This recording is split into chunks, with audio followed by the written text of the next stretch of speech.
Hi, so I recently picked up a job lot of these industrial laser marking systems. These are made by a company called Markem Imaje. Got a total of 3 systems, one of which I've already stripped to make some space, and there's some fairly terminal issues with it. We've got this system, which is a SmartLaser C150. This is based on Windows CE embedded. There's sort of a control unit plus a remote user interface. That's the laser head. I think there's some fairly terminal issues with the Galvo on this one. When I got it, it had a very bad smell about it, and I don't mean bad electronics, I mean bad as in some sort of animal has made it its home and dispensed a certain amount of corrosive fluid over it. I only had a quick look at that one, but it looks fairly bad. We'll probably just completely strip that down, but the laser in this does work. These all use RF excited CO2 lasers, which are quite interesting. They've got a metal tube and an RF power supply, but the nice thing about these is they're air cooled, so none of the sort of the water nonsense, but also they just need a 30 to 40 volts DC. Very nice and easy to drive. And this is a coherent C series. This was in the this big unit. I think this is possibly an older unit. This is a 7031 system. This has got like an all-in-one control unit based on Windows XP embedded. This is the laser head, so we've got the coherent laser unit, got a shutter unit there, expanding lens and a Galvo block here, and then that just shoots the beam out the bottom. So this one I have, by sort of swapping parts and doing some repairs on the boards, I've actually got this one working. Now these are designed for marking things on like conveyor belts, and in fact they do actually have like an encoder input, so you can connect this up to your conveyor belt to track the speed of the conveyor, so it will actually mark stuff as it's moving across the conveyor. You're automatically scanning to track the object. So this one is actually working. This is this obviously is expecting things to be on a conveyor, so it needs a trigger, so we've got this optical proximity sensor. So if we block that sensor, it will then do its marking cycle. And there's a focusing lens on here so that you can actually set the focus point. The default text size on this is actually 2.5mm, so this will focus down to a very small, precise point. You wouldn't normally mark stuff this big on a conveyor, but I just did that just to make it a bit more visible. This older system, this has got sort of full software, so you can create all your labels on here, edit them. There's all sorts of built-in test facilities. Fortunately, I found a service manual online for this that gave me some tests. They gave me some. There's a special access code for testing. So we've got normal user, but this extra one is for test mode, and that gives you this extra menu here, auto test, and this lets you just do individual tests on, say, shutter, galvanometers. Oops, there's a safety switch. I'll just turn that off to turn the laser off. It's complaining about that. I can, for example, do a Galvo test, which just run it in one direction.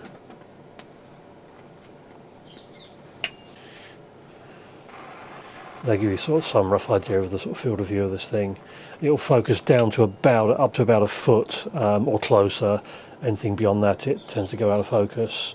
Although I think actually, if you take the beam expander and there's a focusing lens here, I suspect if you take both of those off, you might actually be able to mark a longer range, maybe with a bit less precision. I'll have to have a play with that.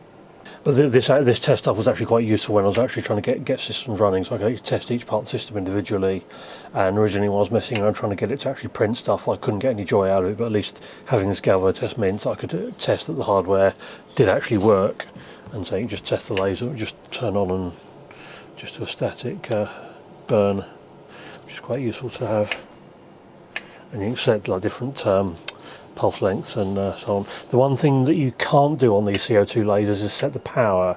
They use PWM to sort of effectively adjust the power, but there doesn't seem to be any way of actually adjusting the raw laser power. I think that might be some characteristic of the RF system. This 7031, this is actually now a complete working system. Inside we've got, there's like an embedded PC, so this is running XP embedded, and there's a custom board that's just got lots of I/O, and underneath there's a board, which we'll take a look at in a minute, which has got the stuff for driving the Galvos and all the actual data handling side of things.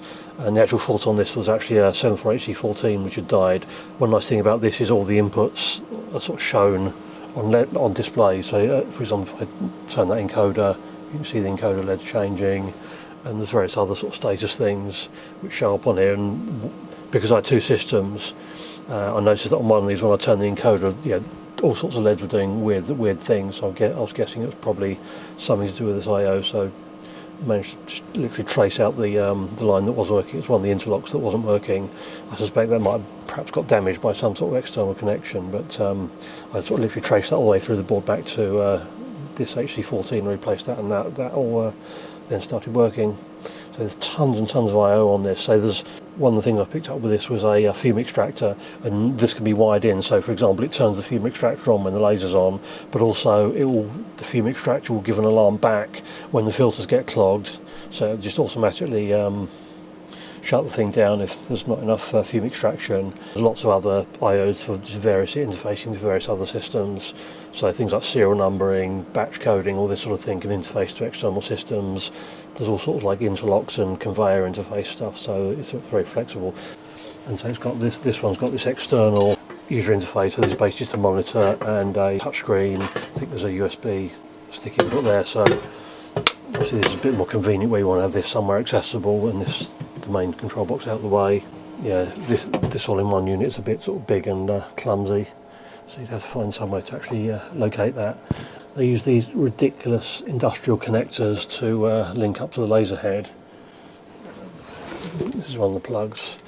I hate to think how much these cost. The C150, interesting, this has actually got a captive connector on this end, and then there's the similar plug that goes into the back of the actual laser head. Obviously this one's a bit more compact. We've got a sort of custom, this is all custom, they don't seem to be using like an off-the-shelf embedded PC board. I think this is a later unit.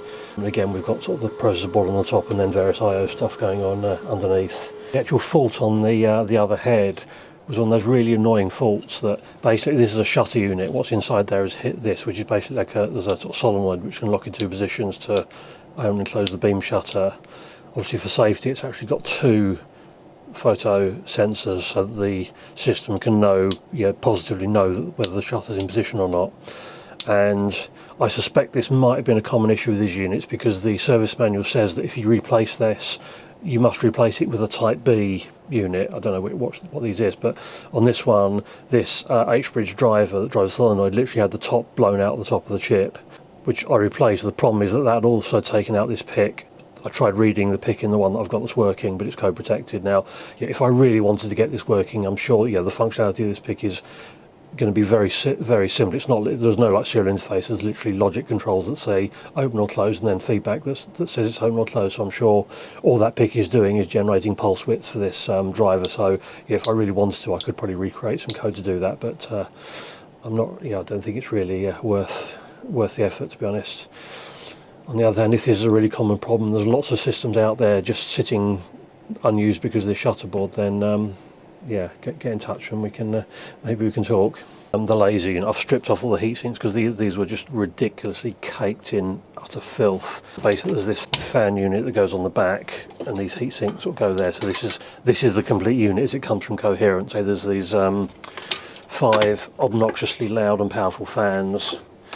Interesting, when I've been playing around with this thing sort of just gets barely warm. So I think that heatsink is really only needed when you're when this thing is running all day, every day, continuously marking. The power draw on this is about 500 watts, 48 volts, so about 10 amps.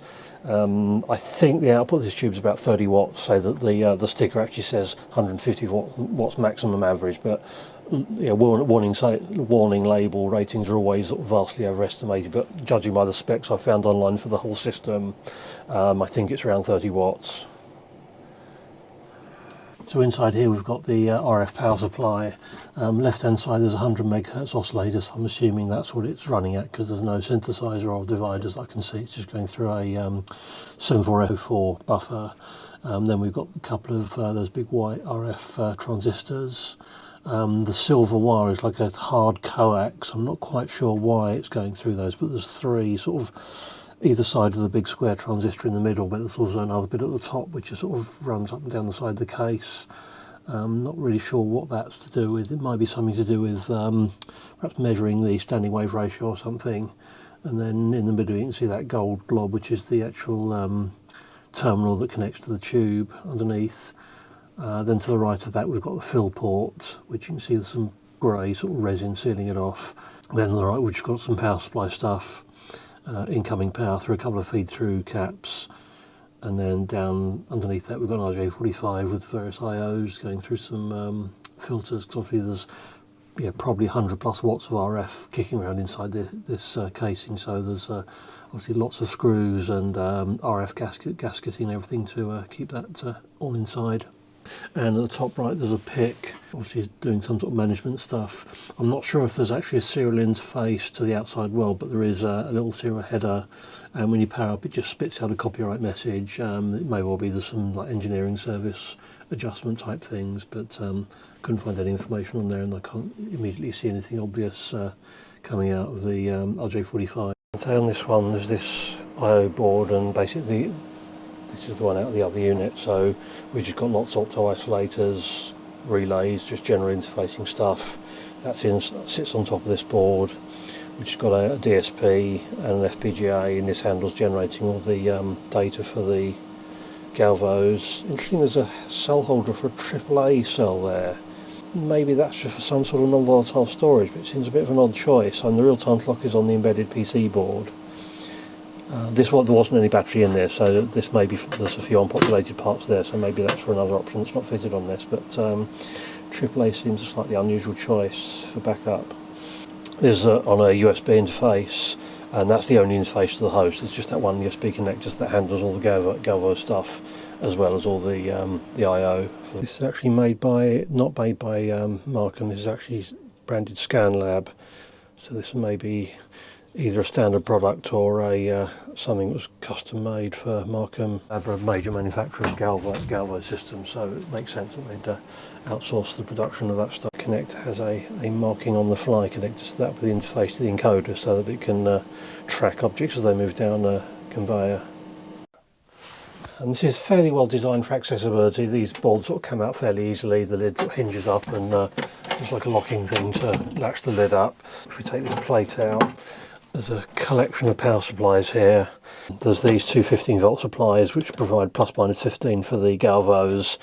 Interesting, there's two 48-volt supplies which I think are both running the laser, maybe in some sort of parallel configuration, which is a bit odd. So I think this is a 12 plus 5 volts for everything else. And down in this corner there's one of these boards. This is basically just a solid state relay, so they can turn all the power supplies on and off from, I'm not sure if it's a logic control, it may just be the PC's power control. I think maybe one of these is supplied permanently, then the others just switch the laser and the other power supplies on. I think all the laser feeds are actually come through this switch. Obviously that's a safety issue. If you've got these sort of lasers, you want to make sure that it can't possibly fire when you don't want it to. And in fact there's actually two here. One, so this is just turns the overall laser power on, not the whole system, but this one also is a laser shutter thing, so when this is closed, even when everything's on, the laser can't actually fire because the shutter's closed. This laser's got about a 40 or 50 second warm-up time, so you wouldn't want to turn it off and then have to wait for it to turn back on again. So that's really why they've got the two different things. And also you've got the emergency stop button. Funky colours going on. These are all white LEDs, but they're using tints on this plastic overlay, so that this power on is a sort of turquoise thing, and the laser on is this sort of weird purple colour. So that control unit's quite nice for servicing, but the laser head itself, there's one aspect which is really terrible. This is the complete laser assembly as it comes from Coherent. So we've got the body and this heatsink assembly, and they've passed the heatsink sort of through the bottom of this deck, but they've put sealant all the way around it. So if, for example, you wanted to replace these fans, these are actually held onto this plate, but this is actually screwed in to the end of the heatsink. Yeah, at a point which is actually buried in here. So if you want to replace these fans, you want to cut all this sealant away, dig the whole thing out, just take the fan tray assembly out. So these are actually the mountings, but say you can't actually get to these because they're gunked up in sealant, which is a really bad design decision. Because obviously this thing is running all day long in a production line. Eventually these fans are going to die. But these are running all the time. The laser tube has got power. They connect, there's no control over these. It's connected straight across the 48 volt supply to the laser. So obviously the laser isn't going to be running 100% of the time. So that's a rather poor decision. I'm sure that they could have had some detail to just allow access to take this cover off. And there isn't even there's no connector or anything. Now look at this. enclosure is like two sections. So this is clearly like the dirty section, which is exposed to the atmosphere. There's no external filters on this, so the air, yeah, we can get airflow through here without contaminating the optic section with dirt, which is fair enough. But just to make it that hard to replace the fans is a little bit silly. This smaller unit, C150 unit, so it's a lot more compact. I think it's more recent.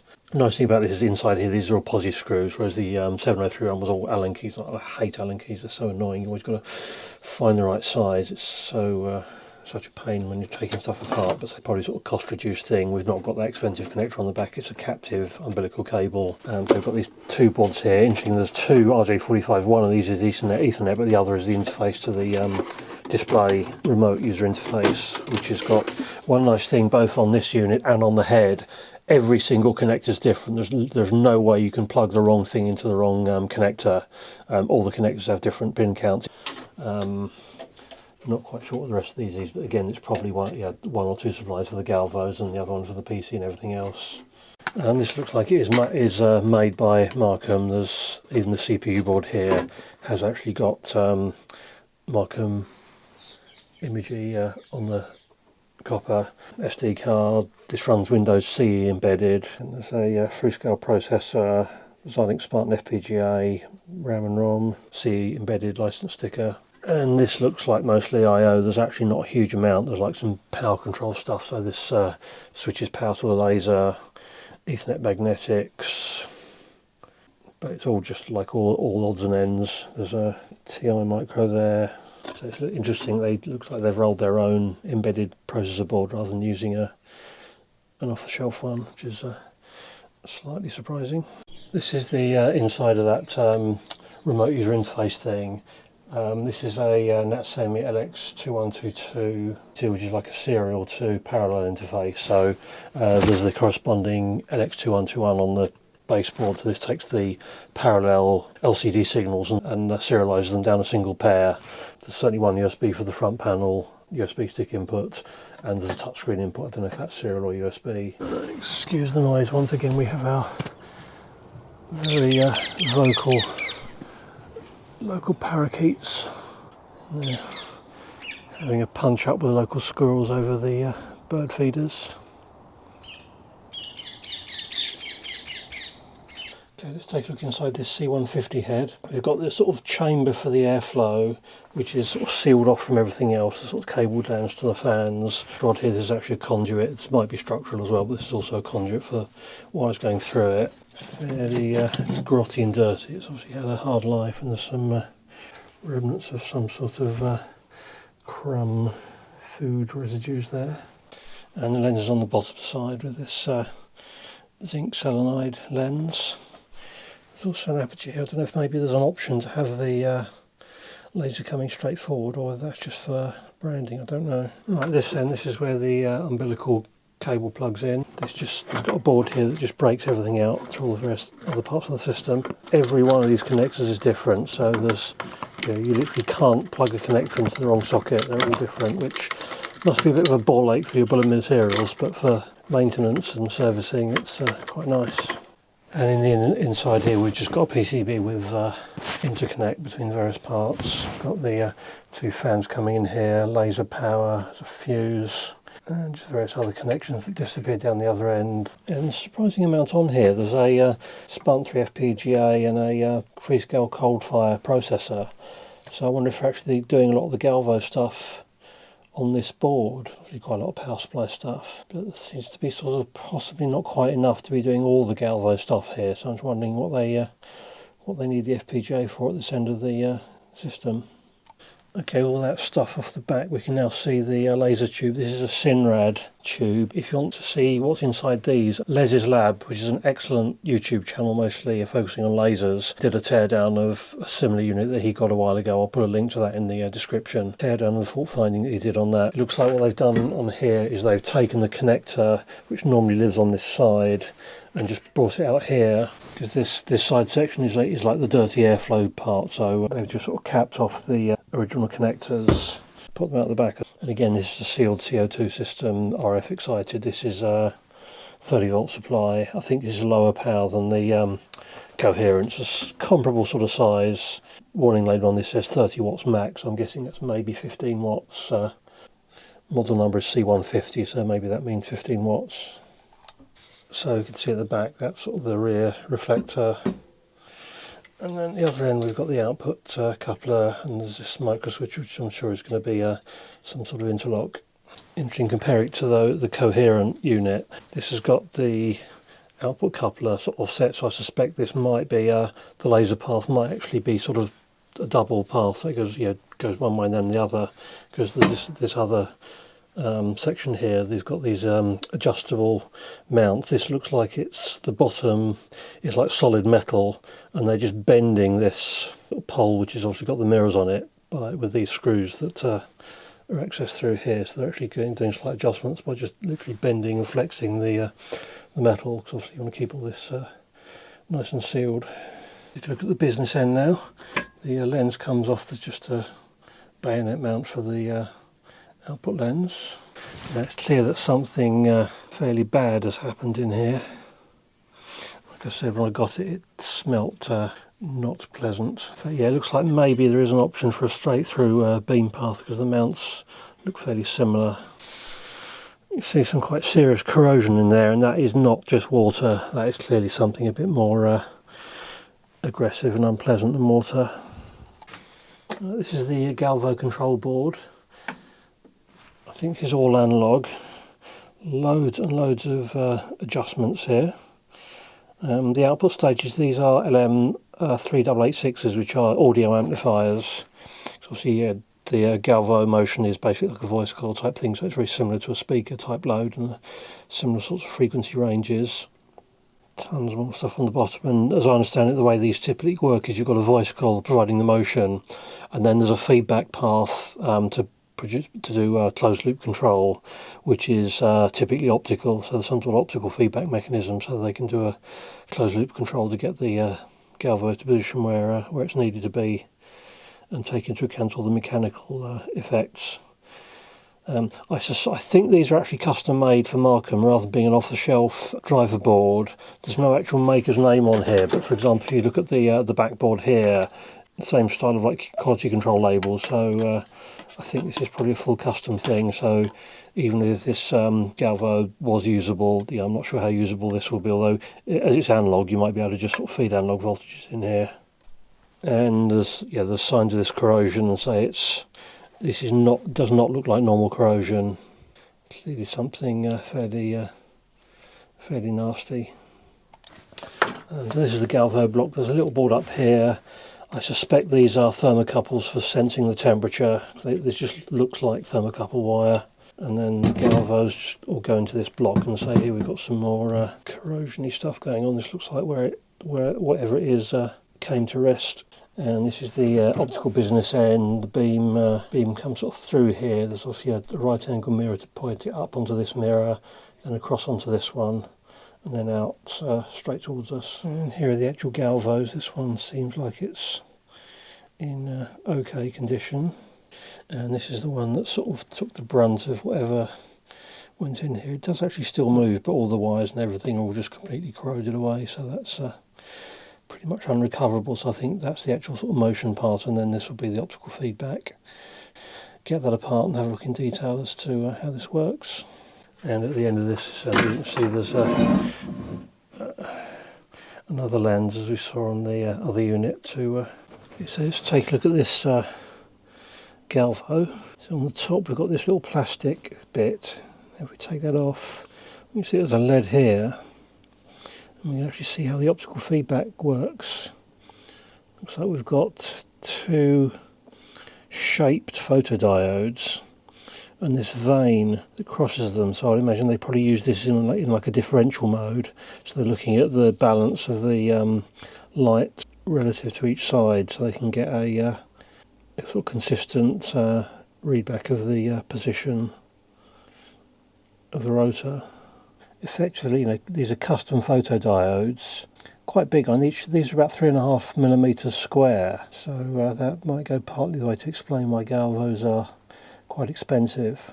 A little bit surprised that you can come up with a solution that didn't require this sort of custom silicon to achieve the same thing. Obviously the large area probably means they do get sort of good precision and speed out of these things. And, yeah, the corrosion in here is quite bad. Those veins just fell off as soon as I sort of went anywhere near them. This, and you see, there's just this pin, and the black is like a soft sort of rubbery material, so that's acting as a physical end stop, so it doesn't produce any sudden shocks if it does hit the end, which obviously could cause physical damage, like the mirror might fall off or disintegrate. This looks like a fairly conventional surface silvered mirror. I think one of the purposes of those lenses between the laser and the Galvos is to expand the beam to reduce the energy density on the mirrors, reduce the risk of damage. Just by removing a wire clip we can actually extract the inner rotor here. So this is a very sort of strong magnet. Obviously this is going to be magnetised sort of horizontally. Probably a bit hard to see on camera, but you can just about see some coils on the inside of here. I think this is all glued and potted inside, so we can't get any further in there. So yeah, that's what's inside Galvo. It's interesting, slightly different texture. I wonder if this is the same metal or if they bonded on some like a stronger magnetic material. Yeah, so that just snapped. So this is probably neodymium, which is like a ceramic material, and they've just bonded on the metal end shafts that go through the bearings. Okay, I'm going to leave playing with these lasers for another video because I'm a bit short on time, and I just wanted to strip all the cases and everything off these just to get them out of the way because they were just taking up way too much space. Might have some interesting potential, partly because they obviously they're a lot easier to use than conventional CO2 tubes, in that there's no high voltage, no water cooling, so literally all you need is a DC source. Also, I'll see if I can figure out a way to actually measure the power, because these are all fairly old, so they've had quite a long service life. Surprisingly, on this unit that's fully working, I was a bit surprised I couldn't see anywhere that would show me like the run hours of the laser. You'd expect this to keep track of how long it's been actually running. I didn't even see any like E² prom or anything in this to store an hours count, although actually there may well be something inside the laser. There's a serial port on the internal PCB, but as far as I can tell, there's no obvious data interface on this RJ45. It's basically just enable signals. It is possible that there's some serial interface for that. For now, I'm just glad to have got rid of a big pile of scrap metal.